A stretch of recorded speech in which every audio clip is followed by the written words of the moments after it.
पुराने ज़माने में एक पुरसुकून गांव था जहां सुनहरी खेतों के दरमियान एक सादा किसान अब्दल और उसका खानदान रहता था। अब्दल हर रोज़ मेहनत से काम करता था और अपने खेतों का बहुत ख्याल रखता था।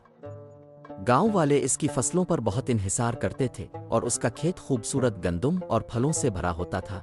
एक साल अचानक अब्दल के खेतों पर एक अजीब मसला आ गया। गंदुम लंबी नहीं हुई, दरख्तों के फल खुश्क हो गए और जानवर कमज़ोर हो गए। चाहे अब्दल कितना भी मेहनत करे, ज़मीन ने कोई फल नहीं दिया। गांव वाले बहुत फिक्रमंद हो गए और उन्होंने सुना कि ये सब जादू की वजह से हुआ है। अब्दल का दिल बहुत उदास हो गया क्योंकि पूरा गांव इसकी फसलों पर मुनहसिर था। इसकी ज़मीन पर एक तारीकी छा गई थी। एक शाम गांव का एक दाना बुजुर्ग अब्दल के घर आया।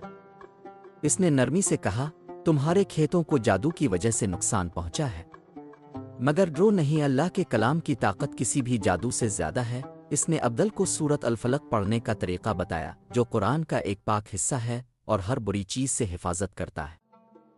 इस रात चमकते सितारों के नीचे अब्दल और उसका खानदान इकट्ठे होकर सूरत अल-फलक पढ़ने लगे। कह दो कि मैं पनाह मांगता हूँ सुबह के रब की, हर चीज की बुराई से जो उसने पैदा की, और अंधेरे की बुराई से जब वो छा जाए, और जादू करने वालों की बुराई से, और हसद करने वाले की बुराई से जब वो हसद करे। ये अल्फाज अब्दल के दिल को सुकून और उसके खानदान को उम्मीद दे गए।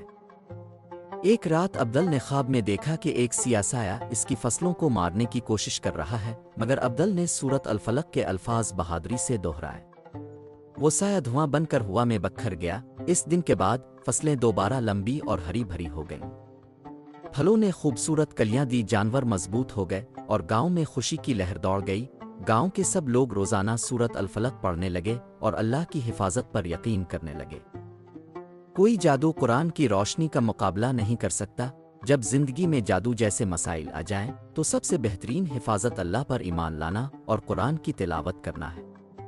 सूरत अल-फलक एक ताकतवर ढाल है जो तारीकी को भगाता है और रोशनी और उम्मीद वापस लाता है। 101 बार सूरत अल-फलक पढ़ने से इंसान जादू से हिफाजत में रहता है।